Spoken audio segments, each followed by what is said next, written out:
বিএনপিকে নিয়ে সমালোচনার ভিড়ে জামায়াতে ইসলামীর অপকর্মগুলো যেন চাপা পড়ে যায়। বিতর্ক আর অপকর্ম যেখানে, জামায়াতে ইসলামীও যেন সেখানে।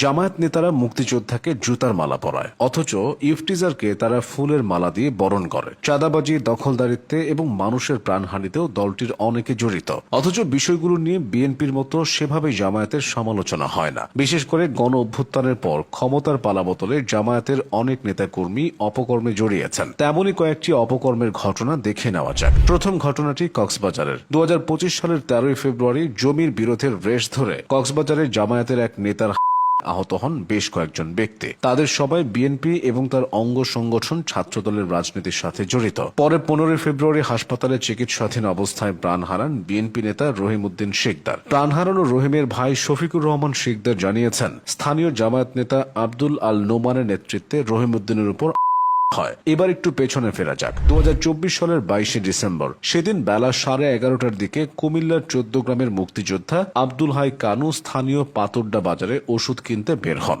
এ সময় স্থানীয় কয়েকজন তাকে ধরে নিয়ে যায় কুলিয়ারা হাই স্কুলের সামনে। সেখানে তার গলায় জুতার মালা পরিয়ে দেওয়া হয়। পরে ওই ভিডিও ভাইরাল হলে এক জামায়াত নেতার সংশ্লিষ্টতা উঠে আসে। ভাইরাল হওয়া ভিডিওতে দেখা গিয়েছিল স্থানীয় জামায়াত সমর্থক প্রবাসী আবুল হাশেমের নেতৃত্বে 10-12 জন বীর মুক্তিযোদ্ধা কানুর গলায় জুতার মালা দিয়ে কুমিল্লায় থাকতে পারবেন না বলে হুমকি দিচ্ছেন। পরে তীব্র সমালোচনার মুখে ওই ঘটনায় জড়িত দুজনকে বহিষ্কার করে জামায়াতে ইসলামী। পরের ঘটনাটি ছিল চট্টগ্রামে। মুক্তিযুদ্ধে মানবতা বিরোধী অপরাধের অভিযোগে জামায়াত নেতা এটিএম আজহারুল ইসলামের খালাস ও মুক্তির প্রতিবাদে 2025 সালের 28 মে চট্টগ্রাম প্রেস ক্লাব এলাকায় বিক্ষোভ কর্মসূচি দেয় গণতান্ত্রিক ছাত্র জোট। ওই কর্মসূচিতে সরাসরি আক্রমণ করে শাহবাগ বিরোধী ঐক্য।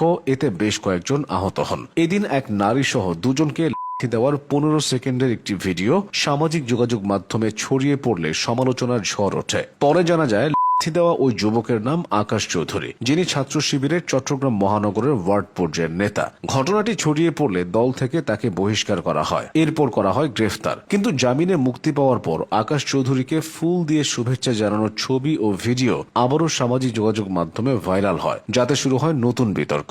জমি দখলেও জামায়াতের দুর্নাম রয়েছে। ঘটনাটি 2025 সালের মার্চের। সে সময় হাতিয়ায় এক প্রবাসীর বাড়ির জমি দখলের অভিযোগ ওঠে স্থানীয় এক জামায়াত নেতার বিরুদ্ধে। অভিযুক্ত জামশেদ উদ্দিন জাহাজমারা ইউনিয়ন জামায়াত ইসলামীর রুকন। জামশেদ তার জমির অংশ প্রবাসী এমরান উদ্দিনের বাড়ির অংশে রয়েছে বলে দাবি করেন। এরপর তিনি কয়েকটি গাছ কাটেন, ট্রাক্টর দিয়ে মাটি ভরাট করেন। বাধা দিলে প্রাণনাশের আসে। পরে ওই প্রবাসীর বাবা হাতিয়া সিনিয়র জুডিশিয়াল ম্যাজিস্ট্রেট আদালতে 13 জনকে আসামি করে মামলা করে। জমির পাশাপাশি ভবন দখলেও জামায়াতের নাক কাটা গেছে। এটি হয়েছে সিরাজগঞ্জে।